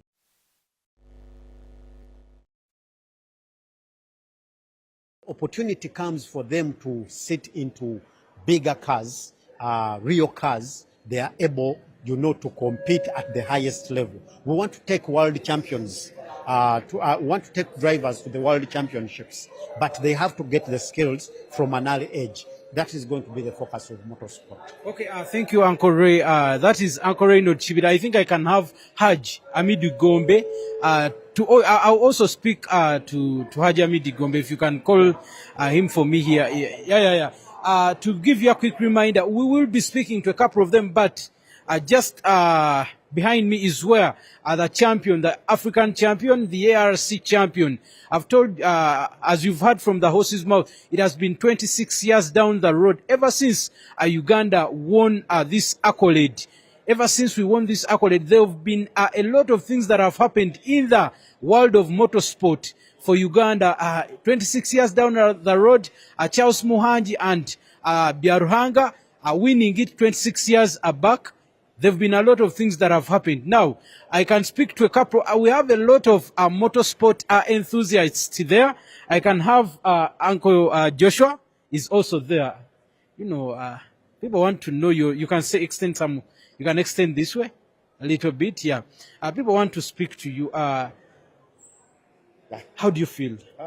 Very, very, very, very happy. Yeah. Just waiting for the champ to arrive, and we congratulate him and we celebrate. Uncle Joshua.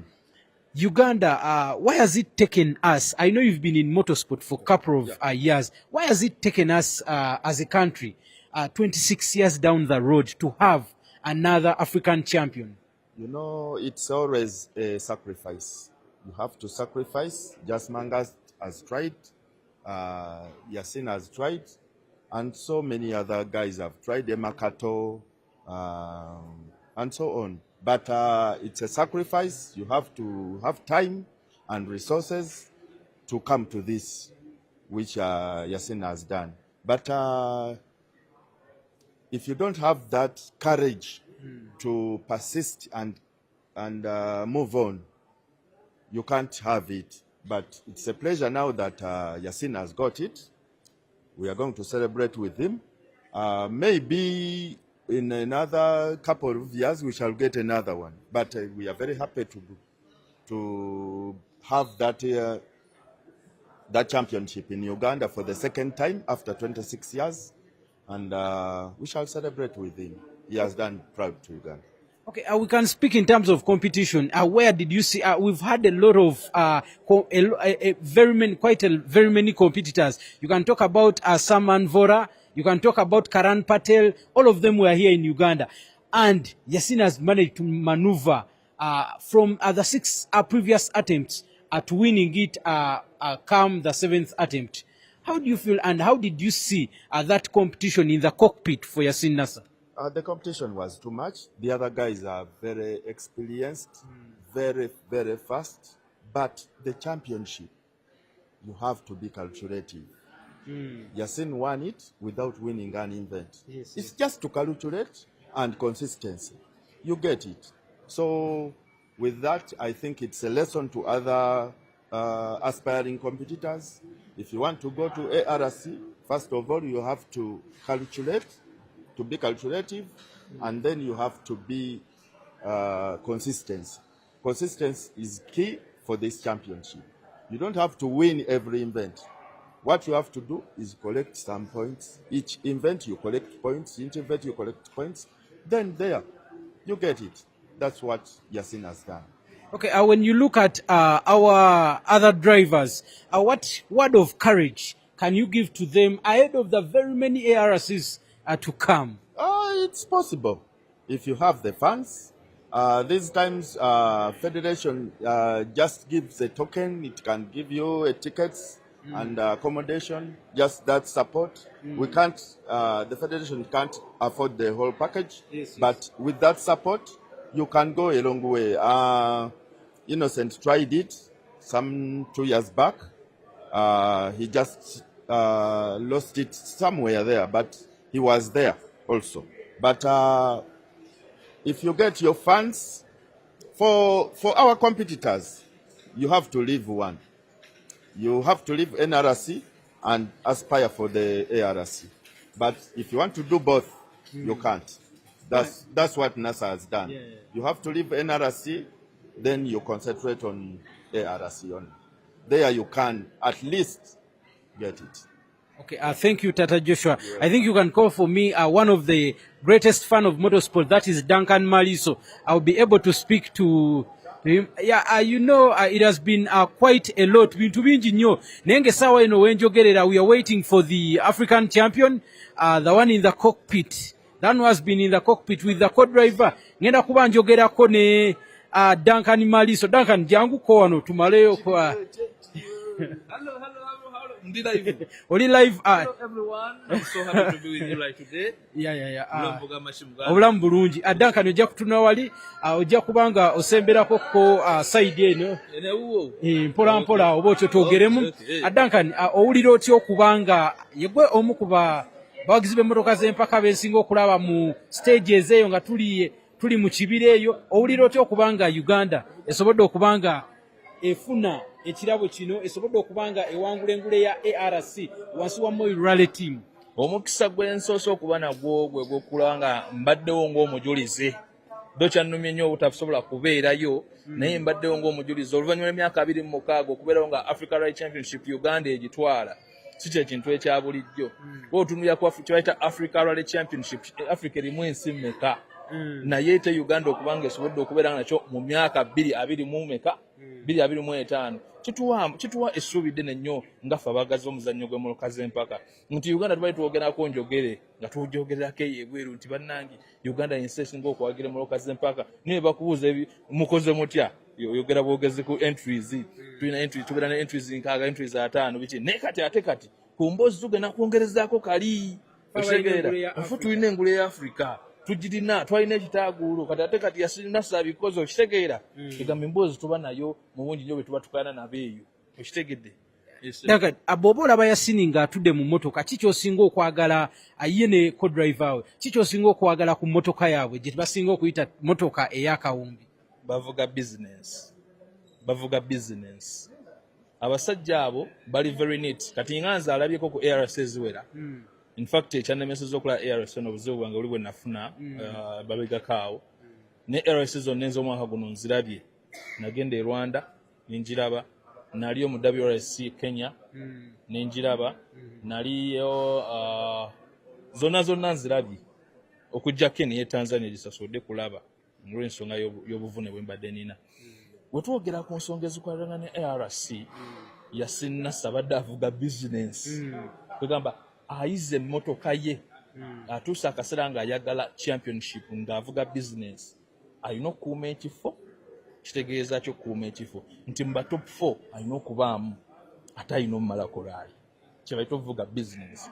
Calculative kitegeeza nti nina badrivers bange bemmanyi abavuga business bwe batyo ne kati ne Yasinasa ne mutadde ku list eyo nti anewunyisiza nnyo okuba nti asobodde okikola bw'atyo kizaamu nnyo amaanyi era ndowooza ffe tuli basanyufu twayizaamu kubanze mu kuba flagging off most of the people thought I went nenga saagenda nagenda ne mba flagging off abawagizi ne bagenda kati ndi wano era mbalinze bajje batuuke era asanyukira nga nde kuba yandaba nga musibula era asanyuke nga muri service ekyo ensonga lwaki tuli wano olunaku olwaleero naye nga Yasinasa has been a very developmental driver from day one azayongerako kitegeera era moloka tunga wegendereza ne ya Tanzania tubadde nga tugitaddeko nnyo amaaso nga tuga baba kiwedde kitya nti era akutte kyakuna ate kiwadde kitali era mu section ena akutte kyakusatu nga we twagala atambulire amaleko kubanga okumalako okwe ffe tubadde ku Africa Rally Championship ne watandisinze mulaali kubira teyasinze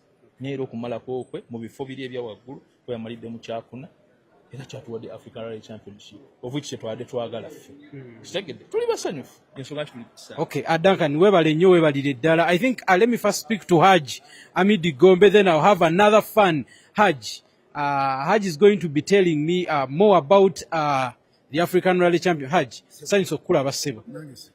Oli live ku Fufa TV ambadde nsaba obuuze ku batulaba oluvannyuma otubulira owulira otya okubanga Uganda esobodde okuddamu okuwangula engule ya African Rally Championship naddala nga gwe Vice President owa FMU. Abatulaba mwenna tubalamusizza linnya lya Motorsport naddala bafaani baffe abawagira omuzannyo ogwaffe n'abo abaguulya obuwulizi. Motorsport yabadde erudde nnyo nga tuli mabega because nga tuwangula nnyo Africa Championships. Naye this time round tumaze okulaga nti ba riders baffe bwe bali e Zimbabwe baali bakusatu. Rally driver bw'azeeyimbyemu ekikopo akireese. Era nze nsuubira nti naffe ku mulyango gwa State House this time round tuyinza okukonkonako nga tuli baggumivu nti tulina kye tuleese. Ekyokubiri kyekisansizza nnyo okuba nti Yasinasa awangudde championship eno nti twatandika okufuna funds okuva mu government. Omuntu bw'aba akuwadde n'otaleeta ritaani ya kyakuwadde naye aggwamu amaanyi. Ndowooza nabo kati bakitegedde nti efulaga ya Uganda efulainga high ate nga Motorsport fulaga eba waggulu nnyo nnyo nnyo barayida baffe Motorsport tufulainga fulaga yaffe okwekanira ab'omupiira almost kubanga ab'omupiira abo bamanyi batusoomooza naye kati naffe tutandise okuba nti twabadde ne bafaani e Tanzania kumpi baasi nga 3 bali mu kkubo bakyadda. Driver yabadde buli watuuka nga alaba ali mu Uganda kulikayo so nze nsuubira nti omuzannyo gwaffe discipline gye tutaddewo ti abantu babehavinga tetukyalina ntalo buli avuga akkiriza nti bampangudde next time nja kuwangula. Tetulina nnyo tetutawanya nnyo National Council of Sports nti batukyajinga entalo zaffe na biki tukyaleeta ebikopo bingi naye omuzannyo gwaffe guli very very expensive. So bwe tumala emyaka emirala ng'ebiri nga situleese kubanga Muhanji bwe yajja atugamba nti simanyi tindifuna Munnayuganda omulala alireeta Africa Championship Trophy kubanga ntaddemu nnyo oteekamu ebiseera n'oteekamu emaali yo ne Katonda akukwatiko obutalwala kubanga oyinza okutuuka e Tanzania n'olwala. So ebyo naye gamba nti emikisa egyo esatu mizibu gyakuba nagyo naye olwaba nti kati era tufunyeeyo Yasinasa. Ate twali kumpi nnyo okufuna eyani eya Mangati yali kumpi nnyo n'agwa mu section esemba y'e Rwanda ne tuwulira nga ffenna tuweddemu amaanyi naye Yasinasa atusangudde amaziga. Secondly rigimu yaffe ne mwami ake nange enyumirizaamu nti bw'ofuna third overall mu riders n'ofuna first overall mu Africa eya Rally so obukulembeza toba okyabugamba ki twatambudde bulungi. So ngamba abawagizi baffe bwongere okwagira omuzannyo gwaffe gavumenti esobole okutulengera eyongere ne ku bajeti yaffe so that tulabe nti tusobola okuleeta emmoloka ennungiko kubanga kati bwe tuba tufunye sente mu gavumenti ate tukwatirako abavuzi baffe ku event zaffe ezentonotono nga circuits n'ebirala. Otherwise bw'oba tofunye fund kuva mu gavumenti ate nawe oba okaagala okutambuza emirimu mu federation. So tuli basanyufu era kyova ku mukago ogw'ekiro ffenna abeebaka ennya abeebaka esatu tuli ntebe. So kino kirekawa omuzannyo gwaffe n'abavuzi abalala because tetwagala ate tukome ku Yasin tumale emyaka emirala 10 oba emyaka emirala 2 nga tuzeemu kufula. Kirekawa federation okuteekerateekera abavuzi abalala ne n'abavuzi bennyini nnyini abalala twogedde ku Jasmanga akyali muvuzi ali active, abavuzi nga Ponsiano Rakataka n'aba Sebuguzi n'abalala Duncan bonna gye bali atukoze tyo okuba empowering okulaba nga nabo basobola okuleeta engule efaanaganako bweti. Ngera Yasini banagamba engule eno tuyamba abavuzi naye omuvuzi ono ateekwa okuba nti yeyamba nnyo naye nga bwe tufunyeyo kati ono waliwo ababiisaana naye bagamba nange nsobola okikola era ojja kulaba nti mu myaka 3-2 tufunayo champion omulala katonda ng'ali naffe kubanga abaana baleese emmotoka olaba nti sisitemu emmotoka ekyuka neya Moses Lumala ekyali mu kidaala yeebase tennavaayo ekyali ngole eyinza okuvayo ng'atirwa akataka yagiina n'atabula wano Afirika omulundi omulala so nsuubira nti tukyakola bulungi era tujja kukola kubanga ffe tuli determined okulaba nti obukulembeze bwaffe tubugayidinga bulungi nnyo transit yaffe tugivaamu ne tutekawo omulala n'akuuma abantu baffe mugenda kukozesa mutya omwaganya guno ogw'okuwangula engule ya Africa okulaba nga mukonkona ku luggi lwa gavumenti obuteesabirayo bwesabizi wabula okuyamba abadriver mugenda kukozesa mutya opportunity ate omuganda agamba nti olaba nkaabira mubikire naye ate nkutukidde mu ngalo kati tufunye championship tugenda kwetika ebikopo byaffe tugende ku national council batukolere booking wa minister tugende tumwanjule ebyo twaleese tola nti abanaye nga asosodde mu baana be kikyayagala oba bomupiira bo basanyukirwa okuva ovuve mu kibinja naye ate awangudde noga nti abomupiira bavudde mu kibinja ne beeyongerako okukommaso batatuukangako naye ate Katonda yaleese engule ate engule ye by the way liriko organized ensi yonna ne mu kitabo kya FIA mwali kati Yasini Nasa ne Katumba nga bwolaba tokyasoma ku Muhanji nani ne bya Ruhanga olwaleero mu kitabo kya FIA bwobikola nogamba nti champion omwaka guno wa Africa bagamba nti Charles Muhanji ne bya Ruhanga kati olwaleero kati ate tukizuukusiza buto Katumba ne Yasini so tuli basanyufu ekyo mbala nti management yonna ezze treasurer ali wano general secretary DVP vice president olwa mukama wange taliiwo ali very very busy campaign ze zatandise naye era agamba nti genda Okay, atweyanziza nnyo vice president atujja kuba tukweyongeza mu maaso awo ng'omukulu amaze okutuuka yoyo Haji Amidu Gombe ng'atubuulira biki ye byalabye oba bagenda kukozesa batya omwaganya guno okulaba nga basobola okuba nga batuuka ku lyengedde eddala tukyali live wano Entebbe nga tulinda Yasini Nasa ne Ali Katumba bongere okutubuulira biki bye bayiseemu olugendo olubadde lutya. We'll be talking to them in couple of a few, but I have another fan here and this is going to be and my fellow journalist naye agenda kubambuulira obaddeko mu ARC olabyeko emmotoka ey'akawumbi ng'etambula gwoba ogiraba muli ng'etambula ogiraba otya?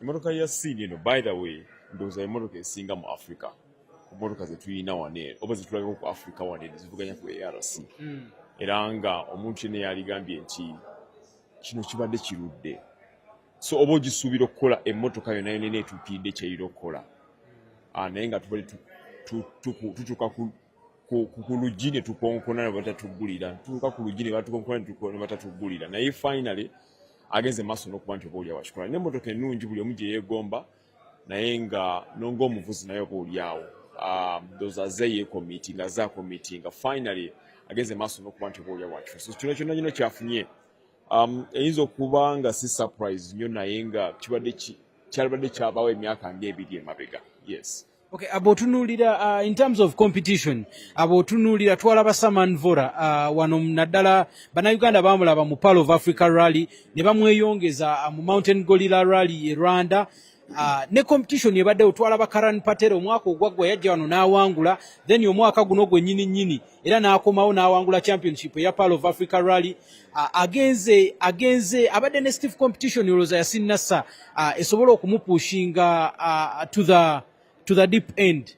Okay. Well, yasinze ku lwange naligambye nti abadde ne competition ey'enjawulo era nga buli muntu abadde agenda maaso n'okuba nti agenda mu ARC y'omu ku basajja abadde agenda maaso n'okuba nti batunuulirwa otumye Saman Vora okuba nti he's a new kid on the block naye ayinza okuba engeri gy'avugamu naye ayinza okuba nga si mupya mu muzannyo so akulaga nti though atugamba nti yava mu buggy from a buggy straight to an R5 paka nakati kyatusumbuwa emitwe weewaawo waliwo bagi abanakenya ze baayina ng'ennungi ziri zaali zitakubikana wano eno era very few abasobola okuba zibagi ezo okuggyako ndowooza Moses Lumala took Uganda some good time okuba nti bakuba bagi owanze bagi zayogerako then abadde avuga emmotoka ennungi so okuva mu eyo bagi gy'agamba bwe banga is in that caliber najja mu R5 because literally kiba kizibu tavuzeko zi Subaru tavuzeko zi Evo from a bagi straight to an R5 and you're shaking the table so naligambye nti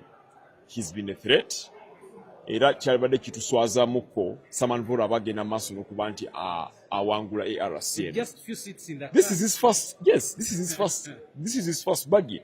When I talk few seats in the car naye nga akulaga kuba he's so based in Europe so aizo kuba nti abada training anebwe with Vora you can talk about the co-driver Staruk. What experience do you think Staruk Jamuga Seko and compare it with the seat Ali Katumba's had with Yasin Nasser together? What experience do you think he has added on to him? Well, number one navigator mulungi nga driver toli mulungi. I don't think you can really get good results. At one point I had forgotten the gentleman's name. Bali bakawangula African Rally Championship ni Jasper Richati. Adam Rauf namulete Uganda waneno. Tugende misali ye motoka tibavuga ko wade kilometers wele 2. So olumukijja mu preparation kamwe team emotoka yenyini nyini nokubanga mwogera na muli abantu basatu gwe navigator ne motoka. So ne baba ne navigator mulungi ngovuzi si mulungi bange motoka sinamu chiba tekigaza kumina okubera mwena muli complete so buli omaina kubanga ayongera ku munne so ne waba ina Drew Sarok he's been good he was driving in Manville Barian and ARC experience but if the driver is not good and the car is not in shape tebali funge results zebafuda so ndoza bukonde driver babade be complete nga buli munga ina kyayongera ku munne so yesonga jina bagambi ko yawo. Okay, this is my last question to you. When you look at the other generation that we have in the country, you can talk about one of the good drivers, that is the one of Musa Segabwe, and the other drivers that are coming, the new kids that we can relate to, the new kids on the block. Ani golowooza izo okujja n'awangula championship wenu in times to come. Yeah, who do you see as the future of Uganda in the game of motorsport as far as the ARC is concerned? Well, before actually even get there, nabadde ko ne Ponsel wakataka yesterday nga tugenda mu fundraising sprint ya Samuel Watendwa. Nambuza but Pons, you're planning of retiring, but bana kiba olabamu ko nga gwo omuntu bosuubira okuba nti bayinza okuba the next Ponsel wakatakas because we need people like that. Yangambye abantu babiri, yangambye alaba mutabani wa Kuku, Bebeto Kevin, n'alaba ne Walter Chibande. That's him, concerned. Yeah? Yes. Do you think they have the funds? Well, and now it gets back to the funds because we had such drivers before. Nabavuza abalungi bwe batyo. Abamu bwe bali awo naye akasente. Peter Kalu is a very good driver. Omar Daud is a very good but a budget. So going for ARC, that's why I pointed out drivers like Segam, Musa Segabwe of Segam 14 Consults. I believe Asobolo raising funds and Osobolo, because we are talking about ARC, we are not talking about the NRC. Yes. Who do you see as Uganda's hope in this particular position? It gets back to the budget. If Musa doesn't have sponsors, sinaja chiwuliramu. Ene motoka esobola okulya ekikakyo. Esobola okulya polotizo ezetaka. Eka. So Musa naye oba oli awetaga backup. He's a very good driver, very aggressive driver. I'd rather go what you can really do with a very good car, with a good budget. Yeah. But ARC is totally different. Abantu banyu baponseno wakataka balwadde bagenda ku ARC, but comes with a budget. If he doesn't have sponsors, then he won't really make it. He will really suffer. Yasinas has been able to go this far. Olwensonga nti alina MOIL at his back. So si kyangu nnyo ne muba muvuza otya. Gwe guzanyo gokaguka ogutambula n'ensimbi nga tegukoma ku skill. Because you have so many drivers. Benaligambi nti abasinga ne Musa. Abasinga ne Musa okuba ne skill. But if you have no budget, then you're going to suffer. Well, nekikomekerezo oba oli akola ensonga nti Uganda batuwewuddeko ko nga fans oba n'abagala omuzannyo guno. Ebadde nnyo ntanene nnyo. but you use Charles Mohanji, Achikola. That's so many years, and in a Subaru, this guy has arguably the best car in Africa. Chibade Chiswaza, and Uganda has the biggest fan base in the whole of Africa. We have we I think number 3 in the whole world. But you have no ARC in so many years. So the Kurang in the this is a relief. We've been knocking, and finally we're getting it. Chitulumia Moko well, never fans were by Mbaku forums in Jaulo. All they wished this had really happened during day. Yeah, Uganda would have been crazy. Yes, Uganda would have been crazy. Yeah. So the Kurang in Ozamu Conti, it's a bit unfortunate, but we're really going to have it. Okay. Finally, it's going to hear. I come on. And we love motorsport. It's one sport.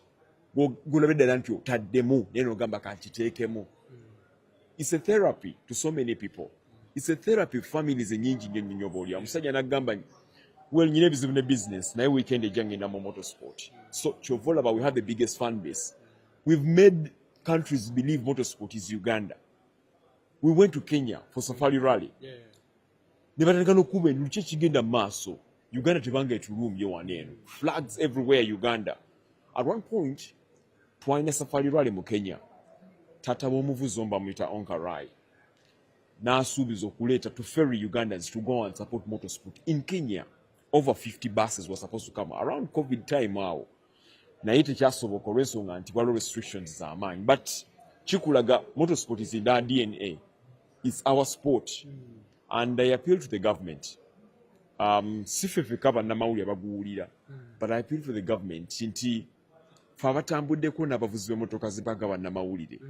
Tulabyeko what this sport can really do. We impact so much in the villages we go to. We go to places and hotels go dry. Like they run out. Ebyokule ne go ku street. Abakazi abali batatunda na byakulya ebirime byabwe. Tukomona bimo motoka zaffe nga tugenze eyo. Yes, I'll give you an example. We went to Rukunjiri and we had to sweep the whole market almost because things were a bit cheap. Tugende photo. Hotels nezigwawo in just a day towards the event. So that's how serious motorsport is in Uganda. All I wish government of value to really, put some equality. Motorsport. I'm a journalist. I've covered almost all sports disciplines, but there's a very big difference in motorsport. Serving so many sectors. Tourism. Kugamba bintu bingi nyonyo. What tourism? Twagenda Action Falls. Bafuna akasenta kawera koda. Why we had to really use their hotels and tugenda mu food photos depots and izo nazo zisemiliki in Toroko mona bafuna mo. So I think government should really come in and invest more in the sport. Frankly speaking, because I've covered almost all sports disciplines apart from dancing sport. Apart from dance sport, thank you so much. I think we'll continue with the conversation later. But we are waiting for the arrival of the champion, that is Yasin Nasser, the crew at Yasin Nasser and Ali Katumba, the African champions. I can relate this, their accolade, to the African Cup of Nations. Because when you look at the Africa, for those that understand football very well, this is more like it's more like an Africa Cup of Nations. They've won it. They've won it through a different. They've not won any single rally, but they are the champions because of the points that they've collected. And at this very time, I'll call it at a break, and I'll go back to studios to Bukenya Kesh to continue. But when they arrive, you will be watching it live on Fufa TV and as stage. But as I speak right now, I think the plane is landing. As you can hear the sound, the plane is landing, I think, as I can speak right now. I will continue from there. I say goodbye. I'll be returning back when the man himself is already here. Yeah, as you can see, that is the arrival of Yasin Nasser, the African champion, and MOIL Rally team. You can see Tata.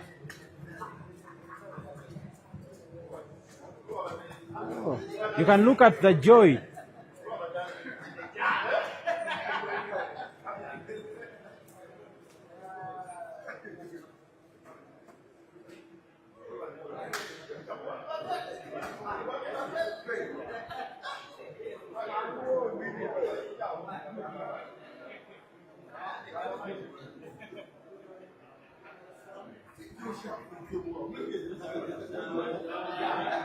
Listen. Sendele tena.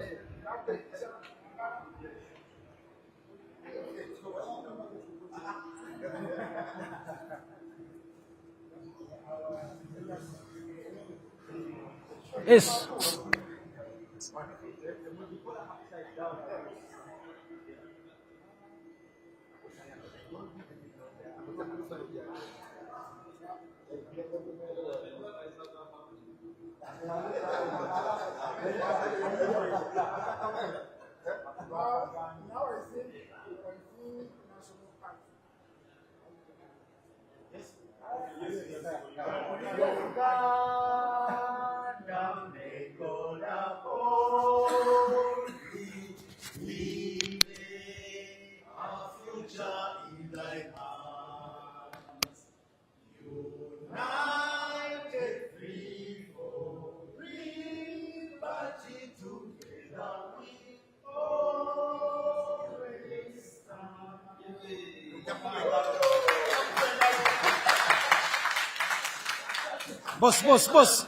Boss man.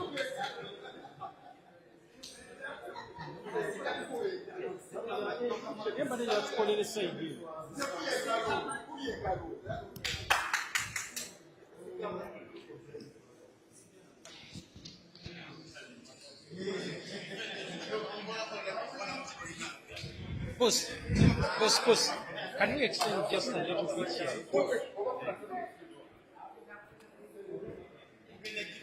The one, you can come.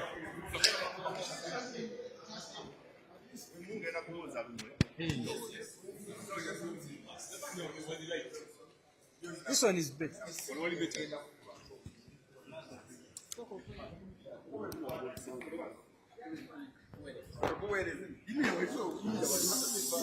we can interview.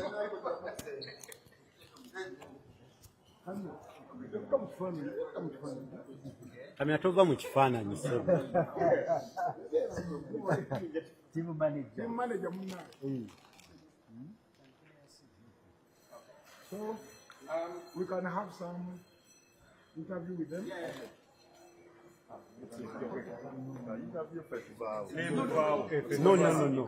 No, they want you in. They want you in. Yeah, let them come closer.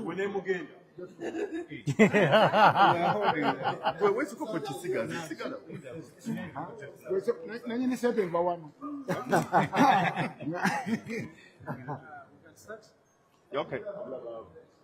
Briefly take us through how the journey has been from the start to the end. Yes, we are back in Kampala today after winning the Africa Rally Championship for the year 2025. It's been a long journey this year since we started from the WRC event. It was a re-attempt after what happened to us last year, but we've managed to secure a good position and then maintain finishing the next round of events. Morogoro was the final event for the ARC. This was a really tough one because the calculations were very, very tight in terms of the points, and the finishing also on the finishing of the positions in that event was very, very critical. But Alhamdulillah that we have managed to finish the event well and have the championship won. I know it's a pride to the country that we have managed to bring it back home after so many years. And I hope we will be able to continue to do the same. Yeah. Okay. Mine is just a simple one. After winning, having such a great performance, do you at a certain point think about maybe retiring, or you're just set for more other? We are just starting. Like our journey started in 2015. Today we are in 2025. And I think we've learned a bit, but we are still yet to learn more. So it's just a beginning. Could you please take us through what happened ahead of the penultimate stage? What was going through your mind? Towards the last stage, the power stage actually, as of on Saturday, I should say, we had gone with different calculations. So as of Saturday, things had changed, and we had to up our game. By Sunday, we got better positions, and what we needed to do was to make sure that we get maximum points at the end of the day, and secure maximum points at the power stage, and we managed to achieve that. And yeah, here we won the championship by 1 point, which was for any crew when you're at the start line.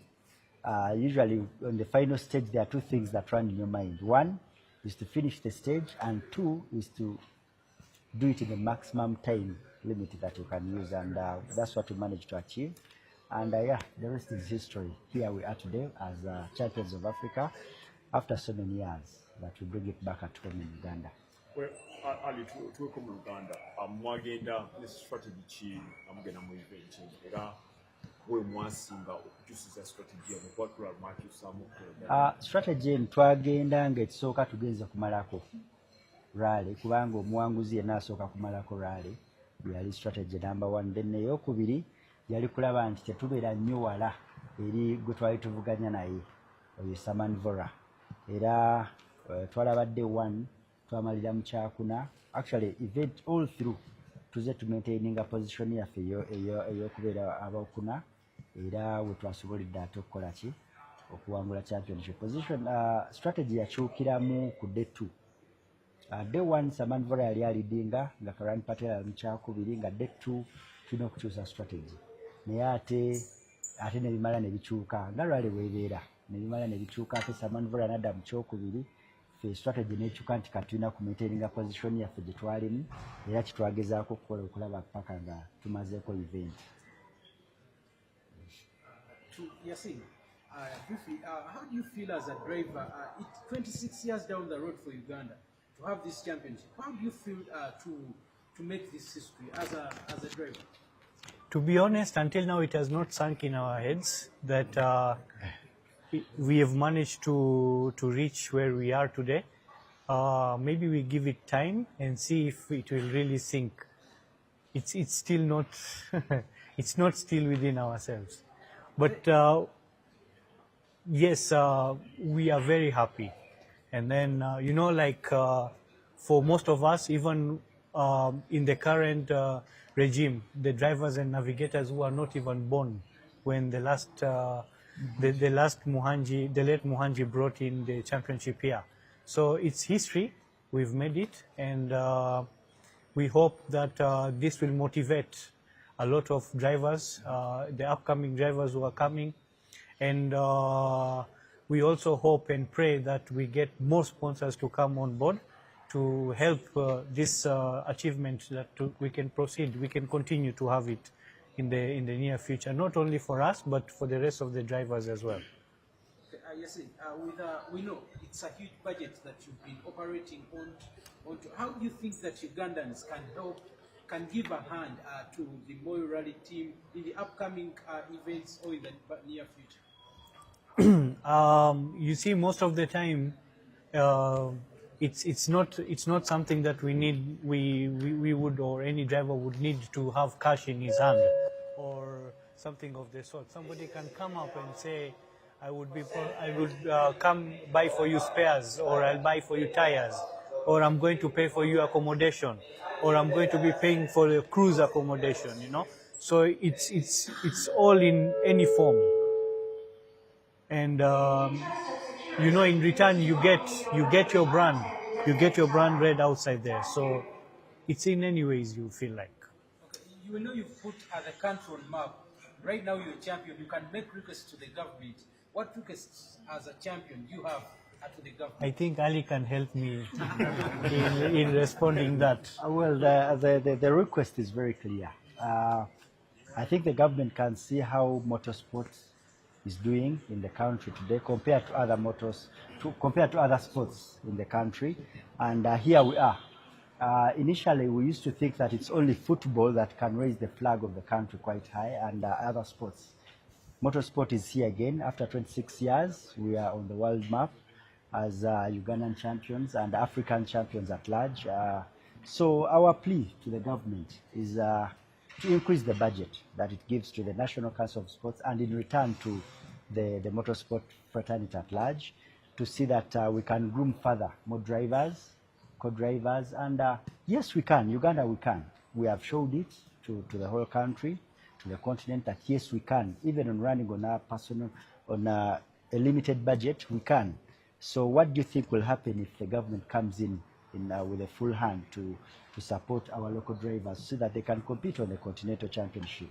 Yes, we can. Our plea is we request for more funding from the government, such that the federation can further build and groom the upcoming drivers and the ones that are already driving today. So, members, I'm not going to dictate, but my people are tired. Yeah?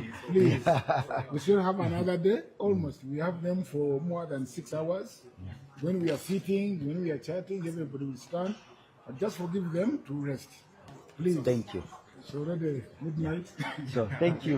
Thank you.